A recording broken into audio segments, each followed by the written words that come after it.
ने मुझे कहा कि तुम उससे बात करो। तो मैंने कहा ठीक है। इन्होंने नंबर मिलाया और मैंने जब फोन उठाया तो मैंने कहा कि विजय, हाँ बोल, क्या हो गया, फोन क्यों कर रहा है? तो मैंने उसको कहा कि दाल में काला है। अच्छा। और तू निकल।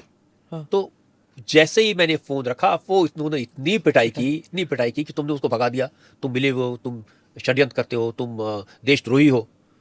और फिर उन्होंने मुझे कुर्सी पर बिठाया और पांव एक सामने कुर्सी के ऊपर बांध दिए। और ये जो टखने हैं यहाँ, ये हिस्सा जो है, यहाँ आज भी मेरे पास मेरे निशान है उसके पिटाई के, उस पर उन्होंने डंडे से बहुत पिटाई की। और वो तरह तरह के सवाल पूछते रहे जिसके मेरे पास कोई जवाब नहीं थे।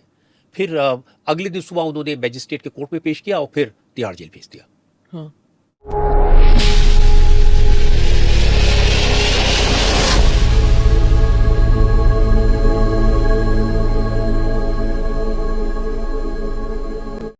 जब इमरजेंसी लगी इस मूवमेंट की वजह से, दो घटनाएं हुई थी। एक तो 12 जून को मिसेस गांधी प्राइम मिनिस्टर, उनका इलेक्शन सेट असाइड कर दिया गया था।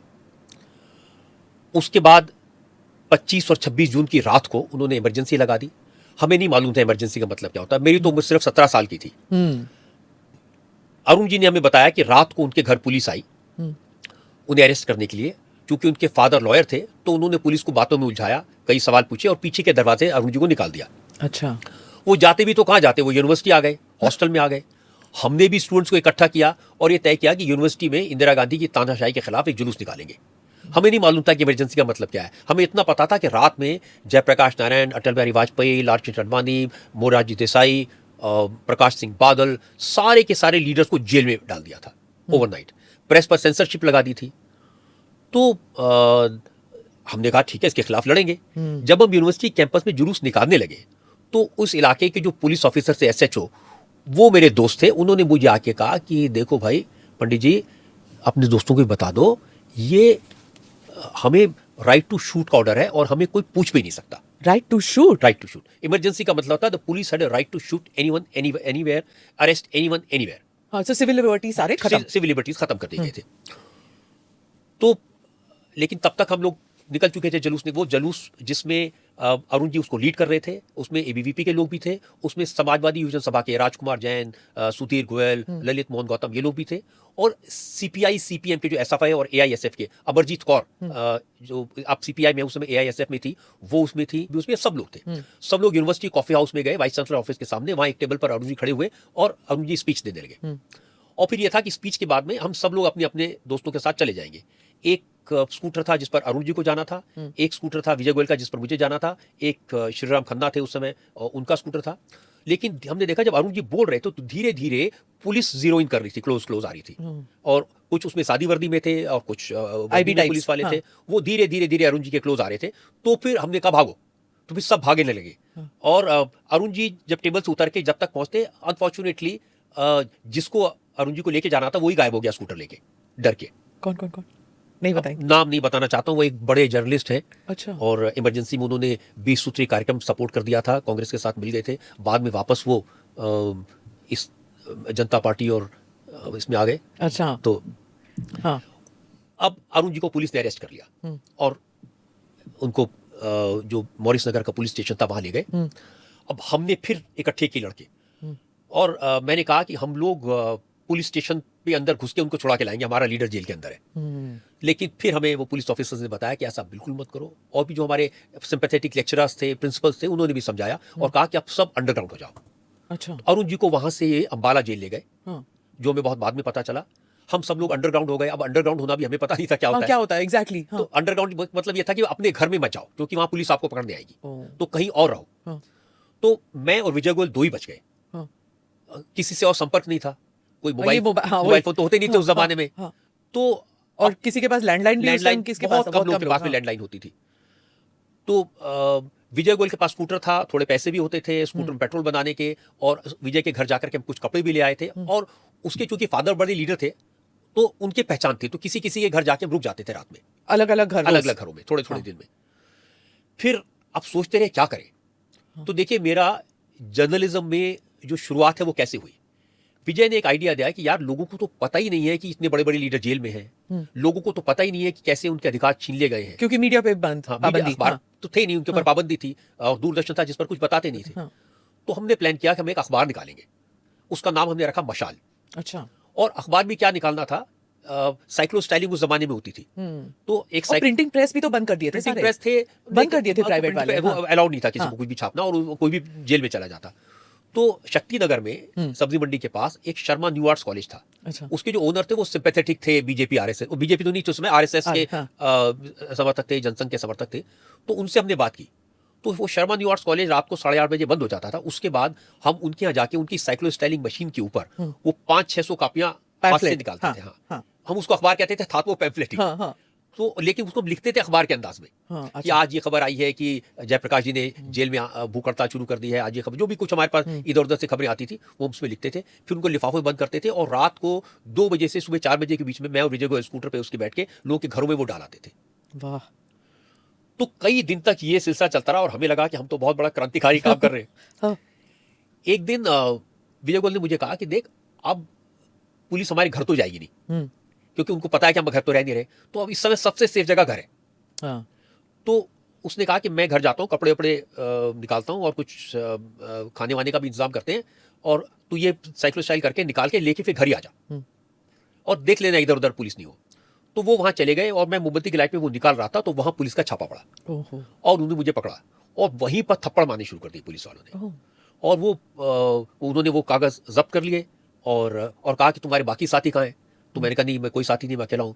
फिर वो वहां से मुझे पुलिस स्टेशन लाए, सब्जी मंडी पुलिस स्टेशन, और हाथों में हथकड़ी लगा के शक्ति नगर से वहां तक, और लोग देख रहे थे। फिर पुलिस स्टेशन में उन्होंने मेरे से जिसको इंटरोगेशन कहते हैं वो करना शुरू किया। वो मुझे पूछने लगे कि मदन लाल खुराना कहाँ है। तो मैंने कहा जी मैं तो जानता नहीं किसी मदन लाल खुराना को, नाम सुना है, वो लीडर है। नहीं, तुमको कौन फाइनेंस कर रहा है? मैंने कहा कोई फाइनेंस नहीं कर रहा। मदन लाल खुराना जेल में नहीं थे? उस समय जेल में नहीं थे। अच्छा, और ये लोग बाद में अंडरग्राउंड मूवमेंट में थे, ये लोग बाद में सत्याग्रह करके जेल में गए। अच्छा, अच्छा, हाँ, केदारनाथ सानी के बारे में पूछ रहे थे, बहुत सारे ऐसे हाँ। लोगों के बारे में।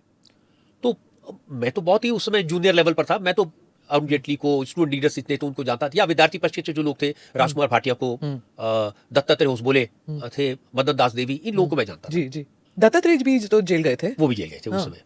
तो पुलिस ने बार बार मेरे से पूछा, तो मैंने उनको कहा भाई मैं नहीं जानता हूँ। तो उन्होंने कहा कि अच्छा विजय गोयल कहाँ है? मैंने कहा वो अपने घर पे है।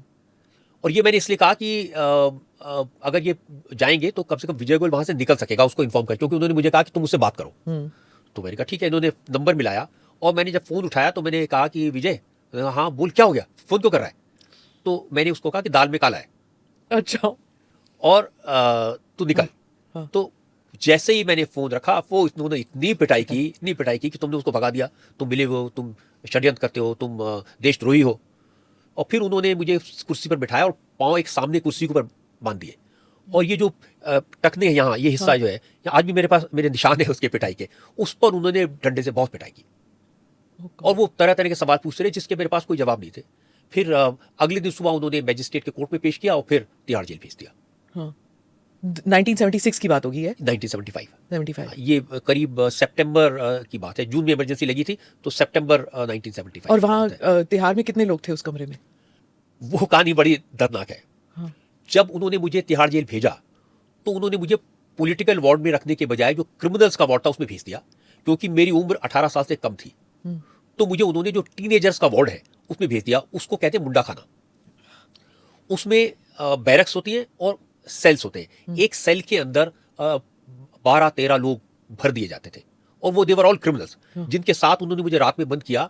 वो लोग मुझे बताने लगे, मैंने पूछा भाई तुम क्या करते हो? उसने कहा कि मेरा मलका गन से लेके घंटा घर तक का काम है। क्या काम है? जेब काटने का। एक जेब कतरा था, एक का काम पानी के मीटर चुराने का था। इस तरह के लोग थे, बिल्कुल क्रिमिनल। तो रात भर तो उनके साथ रहना पड़ा। सुबह जब उन्होंने उस वार्ड का जो नंबरदार था, नंबरदार वो होता है जिसको लाइफ इंप्रिजनमेंट होती है, उस वार्ड का इंचार्ज होता है, जो सजा याफ्ता कैदी होता है उसको नंबरदार कहते हैं, उस वार्ड का इंचार्ज होता है, और उसको वो जेल के कपड़े पहनने पड़ते हैं, और उसको एक अलग सेल दिया जाता है जिसमें वो रहता है, और वो अपना खाना वाना भी अपने आप वो लोग बनाते हैं।